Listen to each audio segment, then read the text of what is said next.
As cases of digital violence continue to evolve, the International Federation of Women Lawyers FIDA Ikeja branch has convened an experiential learning forum to deepen understanding of the growing threat and strengthening prevention efforts. The forum equipped law enforcement agencies, community leaders and other stakeholders with practical knowledge to help prevent and respond to the growing menace. We have details in this report.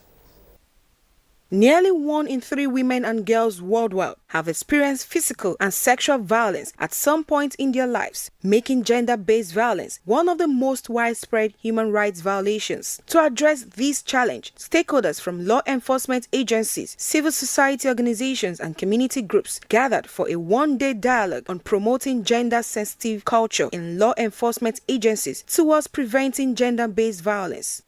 Speaking at the event, National President of the International Federation of Women Lawyers, FIDA Nigeria, Elena Martins, says the program was designed to equip participants with the knowledge and skills needed to respond effectively to cases of gender-based violence and ensure justice for survivors.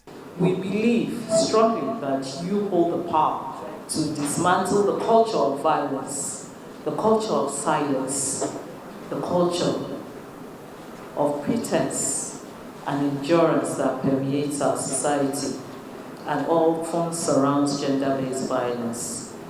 We need to work together so that we can help to educate and to better protect and ensure that when we reach out to us, we're able to do the right thing in informing, in guiding, and in dealing with these perpetrators in accordance with the law, so that we can gradually bring an end to gender-based violence. With the theme, promoting gender-sensitive culture in law enforcement agencies towards preventing gender-based violence, the facilitator says proper sensitization with programs as this will go a long way in preventing any form of violence. One thing we must do is enlighten the community leaders, partner with law enforcement agencies like we're doing today, so when they have a case, they can treat those cases from the human rights lens.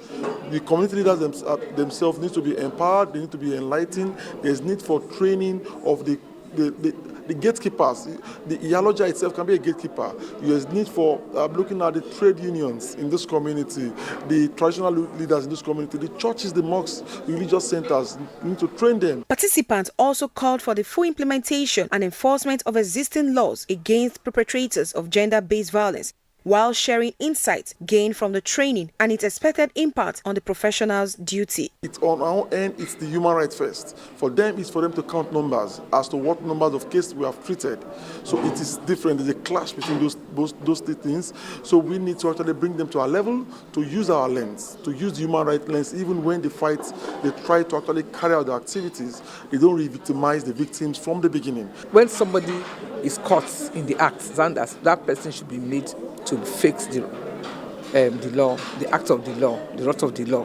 They should be prosecuted and possibly convicted. We need to take the message to the youths, to the women, to the local level, because these are the places where this gender-based violence is being perpetrated. In schools, among the youths, online, and even in the villages, especially when it comes to traditional and cultural and religious based violence. Stakeholders expressed optimism that the lessons from the dialogue would help change attitude, improve response to survivors, and strengthen the role of law enforcement agencies in tackling gender-based violence. Ayola Adelesi, LTV News.